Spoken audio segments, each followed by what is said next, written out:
Assalamualaikum warahmatullahi wabarakatuh. Alhamdulillah rabbil alamin. Allahumma sholli ala Muhammad wa ala ali Muhammad. Pemirsa Khilafah News dimanapun Anda berada, salam jumpa kembali bersama dengan saya Aziz Rahman di program Kabar Petang, edisi Jumat 25 Agustus 2023. Insya Allah beberapa menit ke depan kami akan menemani Anda mencermati dan menelaah berita paling menarik dan paling populer hari ini bersama narasumber yang kompeten di bidangnya dan tentunya dari sudut pandang Islam. Baiklah pemirsa, inilah Kabar Petang selengkapnya.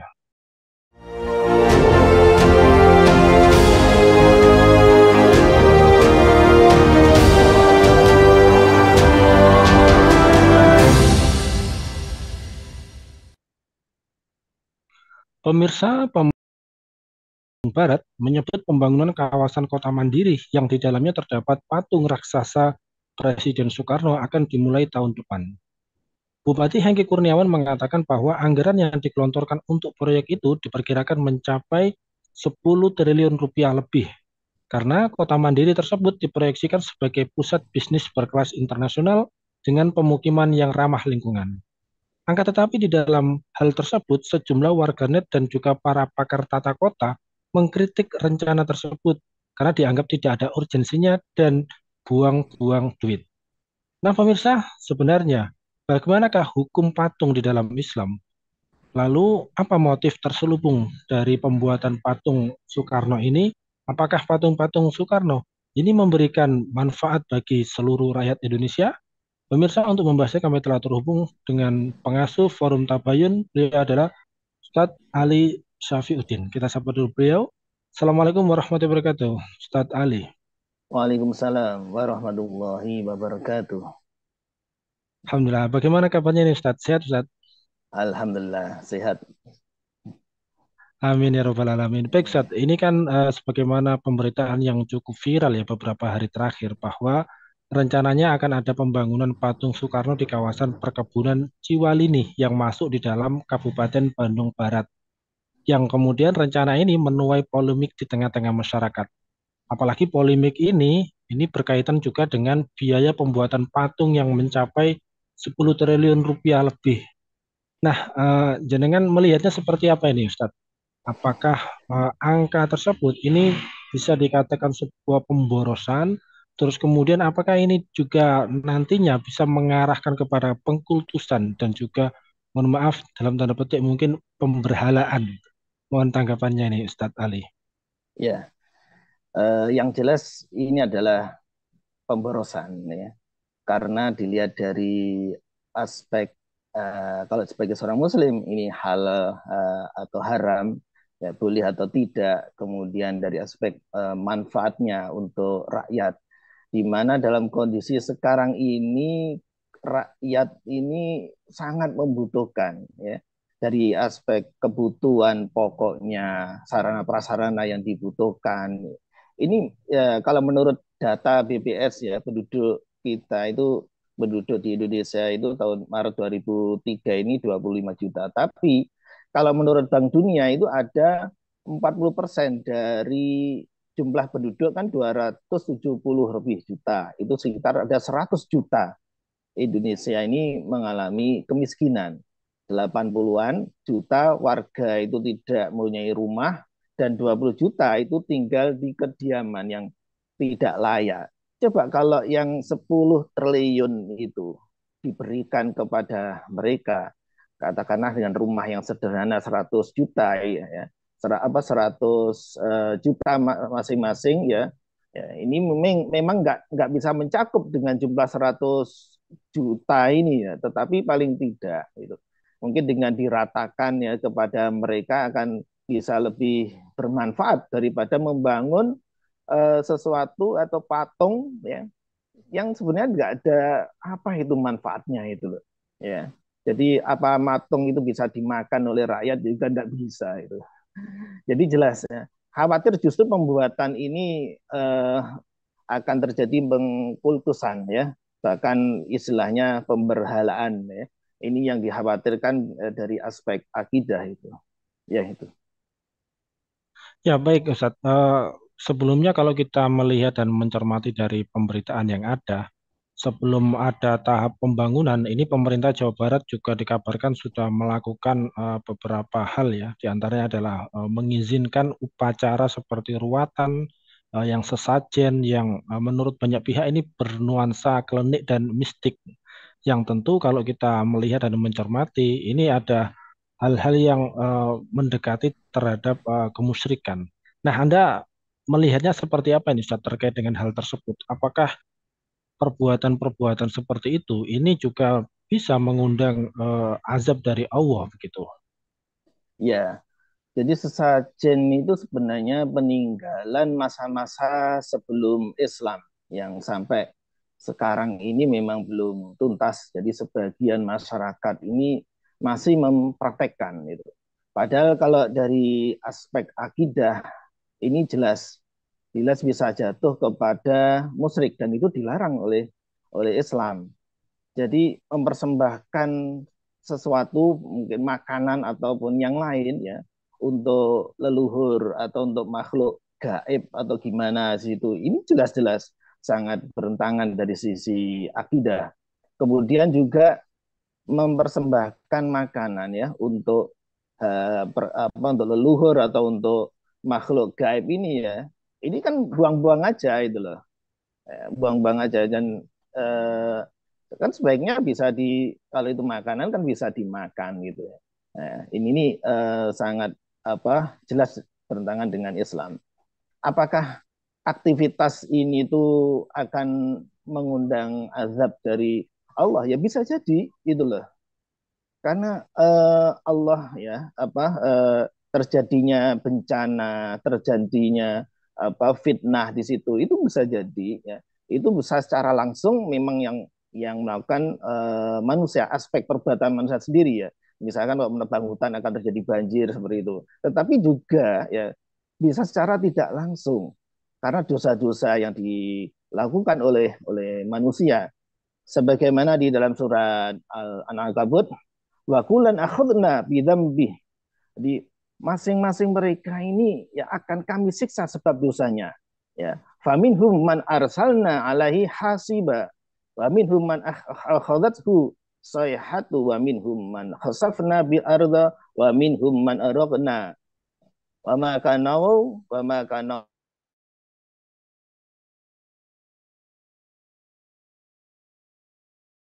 Allah ada yang kami hujani dengan batu kerikil, ya. Ada di antara mereka yang ditimpa dengan suara yang keras yang mengguntur, ada yang kami benamkan di bumi, ada yang kami tenggelamkan. Maka Allah sekali-kali tidak menganiaya mereka dan merekalah yang menganiaya diri mereka sendiri.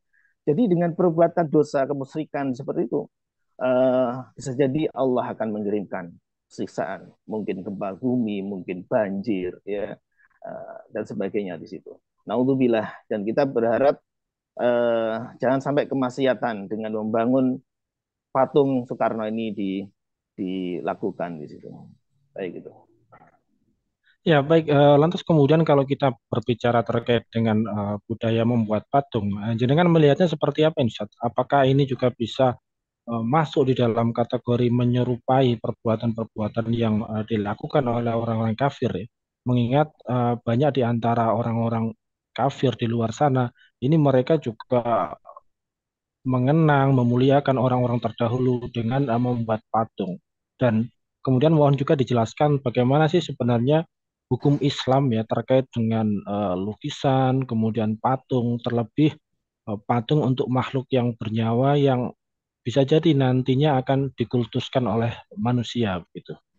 Ya, jadi sebenarnya membuat patung bernyawa ini merupakan tradisi dari orang-orang kafir. Jadi dulu bangsa Mesir, Romawi, ya, kemudian juga pada saat sekarang ini di zaman modern ini Uni Soviet, ya, itu mereka juga membuat patung tokoh-tokoh mereka. Disebutkan juga pada zaman Nabi Nuh itu di dalam surat Nuh ayat 23 juga demikian tentang para tokoh-tokoh orang-orang soleh ya itu kemudian masyarakatnya saat itu membuat patung ya membuat patung. Nah itu kemudian akhirnya mereka mereka sembah. Jadi kebiasaan ya pada zaman Nabi Nuh itu mereka membuat patung, tapi lama-lama mereka kemudian di dalam surat An-Nuh itu waqalu la tadarunna alihatakum. Jadi kalimatnya seperti itu. Nah, janganlah kalian sekali-kali meninggalkan sesembahan. Nah, jadi patung-patung itu wala tadharunna watan watau wala suwa'an wala yausa wa yauqa wa nasro. Ya. Jadi jangan pula kalian tuh meninggalkan penyembahan Wat, Suwat, Yahud, Ya'ub dan Nasr. Ini jenis nama-nama orang-orang soleh yang dulu. Tapi dibuat patung kemudian akhirnya disembah gitu lah. Jadi patung lama-lama kemudian disembah. Nah, kalau ini dilakukan di Indonesia ya, walaupun sebenarnya awal pembuatan patung itu sudah haram gitu loh. Ini kalau dibiarkan itu lama-lama akan disembah. Nah, ini ada merupakan bahaya kesirikan di situ. Jadi orang-orang kafir itu kebiasa mereka melakukan seperti itu orang dulu pada zaman Romawi, Mesir ya, juga pada ini Nabi Nuh dulu ya. Akhirnya kemudian Allah menenggelamkan semua ya kaum Nabi Nuh ini karena kemaksiatannya mereka ya. Khawatir juga nanti Allah mengirim badai, mengirim banjir ke negeri ini. Jadi tasyabuh kepada orang kafir ini jelas diharamkan. Man tasyabaha biqaumin fahuwa minhum. Barang siapa yang menyerupai satu kaum, maka dia termasuk bagian dari mereka. Nah, terkait dengan menggambar atau taswir ya. Jadi istilah taswir itu menggambar ini tidak hanya dalam bentuk dua dimensi ya, tapi juga eh, ini tiga dimensi, yakni timsal buat patung yang ada bayangannya maupun pahatan. Ini secara syariat Islam semuanya itu adalah diharamkan. Jadi menggambar makhluk yang bernyawa, memahat, ya, membuat patung, ya, yang bernyawa itu diharamkan. Dan tegas di dalam hadis itu yang diriwayatkan oleh Imam Ahmad, kullu musawwir, kullu musawwirin finnar. Jadi setiap tukang gambar itu akan masuk ke dalam neraka. Yuj'alu lahu bikulli surati sawwiraha. Sawwaraha nafsun tu'adzibu fi jahannam. Setiap gambar yang dia buat itu akan diberi jiwa yang kemudian akan mengazab dirinya di neraka jahanam itu.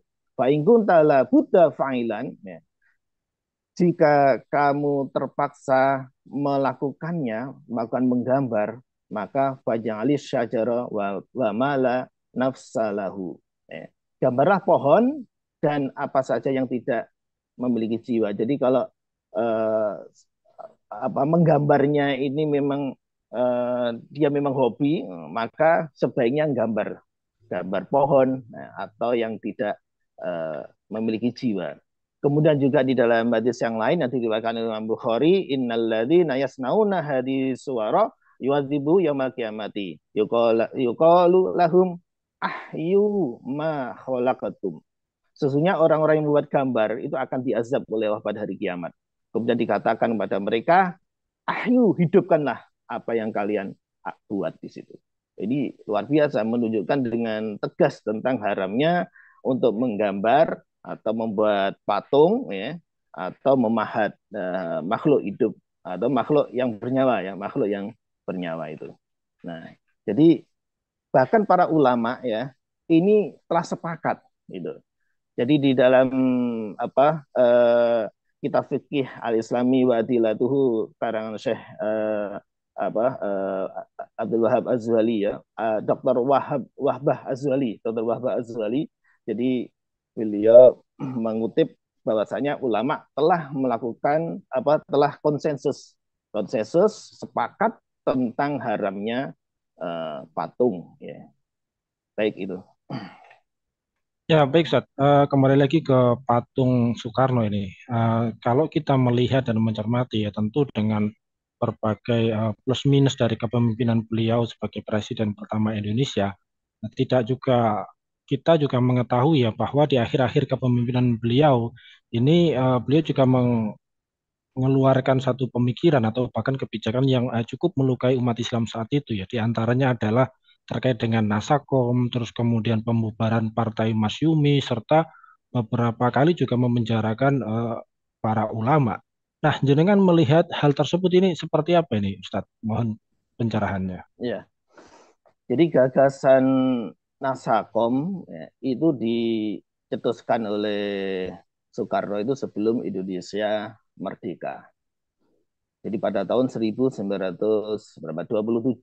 Nah, jadi Nasakom itu singkatan dari nasionalis ya, nasionalis, sosialis dan apa intinya ini gabungan dari nasionalisme, Islam dan Marxisme. Jadi nasionalis, Islam sama sama Marxisme. Ya.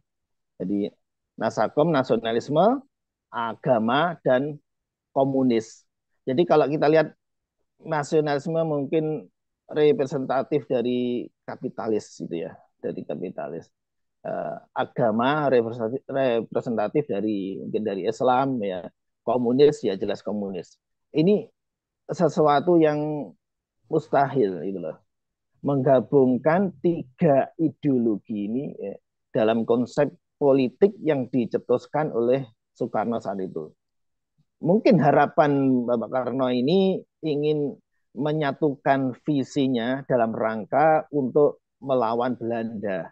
Jadi baik yang nasionalis, baik yang komunis, mari sama-sama melawan Belanda di situ. Nah, ketika sudah berhasil itu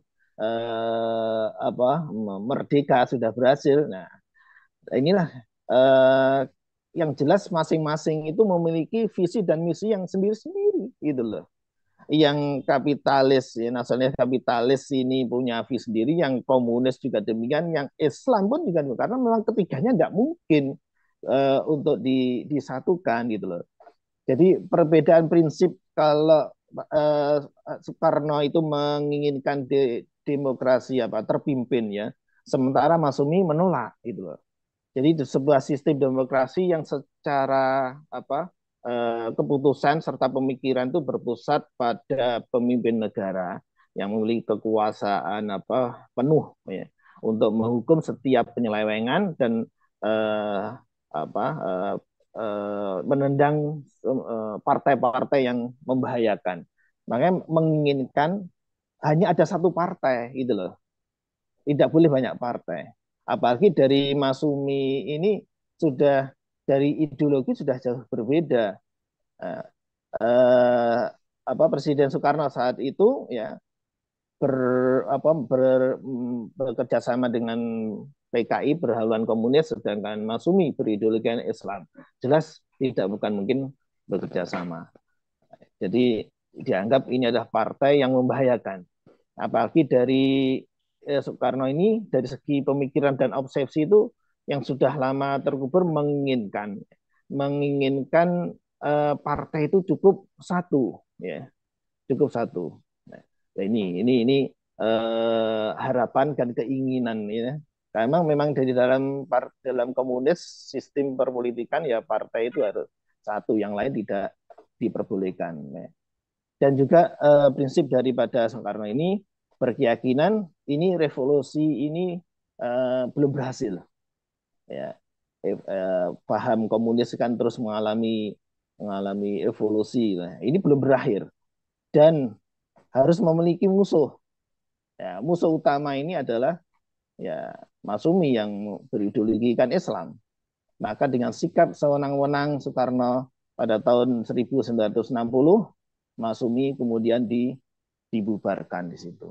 Hanya kemudian juga para tokoh-tokohnya ini ada juga yang ditangkap di situ. Nah, inilah sebenarnya bentuk kewenang-wenangannya. Jadi kalau ideologi yaitu komunis jelas tidak akan bisa disatukan dengan Islam di situ.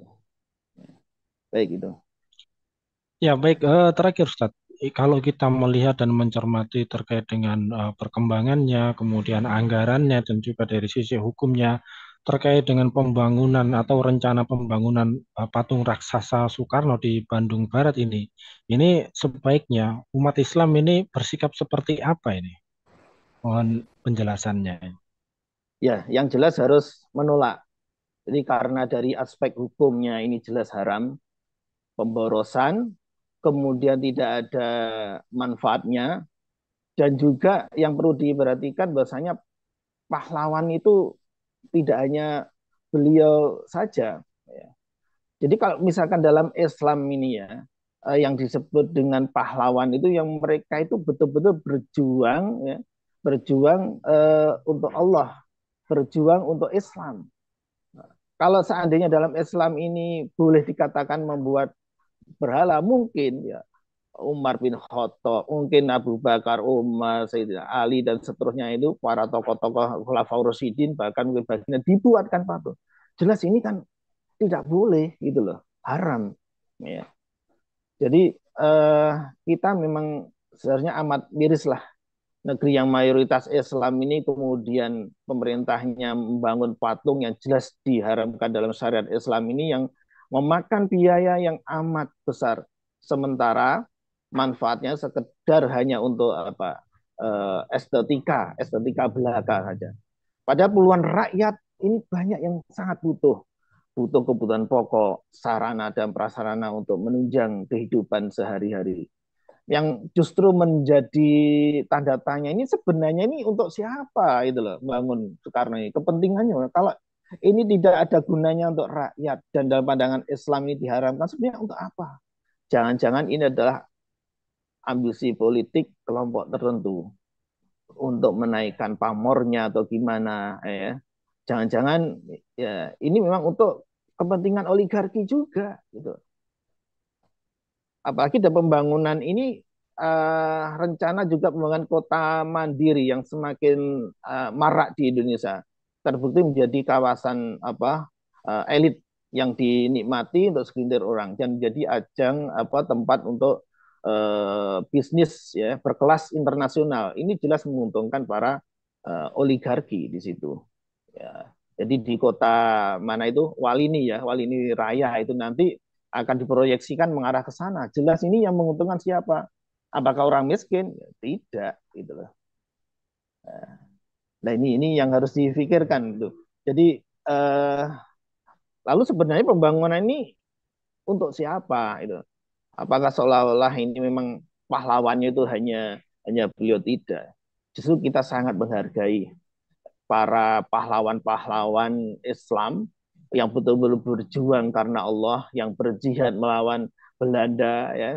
Ini kalau kita mengatakan lebih mana yang lebih mana ya mereka yang berjuang karena Allah lah itu yang lebih mulia di sisi Allah nanti. Ya. Yang berjuang mengusir Belanda karena Allah inilah yang mereka lebih mulia di sisi Allah ini dan tidak perlu dibuatkan patung di situ. Baik gitu. Ya, baik, Mas Wani, penjelasan yang luar biasa ini. Syukron wa jazakumullah khairan kasiran. Terima kasih kepada Ustadz Ali atas penjelasan dan juga terima kasih telah hadir di kabar petang pada edisi kali ini. Insya Allah nanti kita ketemu lagi di lain waktu dan lain kesempatan.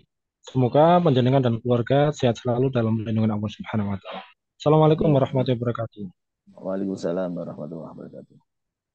Baik pemirsa, demikianlah kabar petang pada edisi kali ini. Semoga Anda mendapatkan banyak manfaat dari acara kami. Jangan lupa saksikan kami besok di jam dan channel yang sama. Dan jangan lupa juga like, comment, share, subscribe, serta klik tekan tombol loncengnya agar tidak ketinggalan update terbaru dari Khilafah News. Karena hanya di sinilah Anda akan mendapatkan informasi aktual terpopuler dan tentunya dari sudut pandang Islam. Akhirnya saya Aziz Rahman beserta seluruh kru yang bertugas undur diri. Wassalamualaikum warahmatullahi wabarakatuh.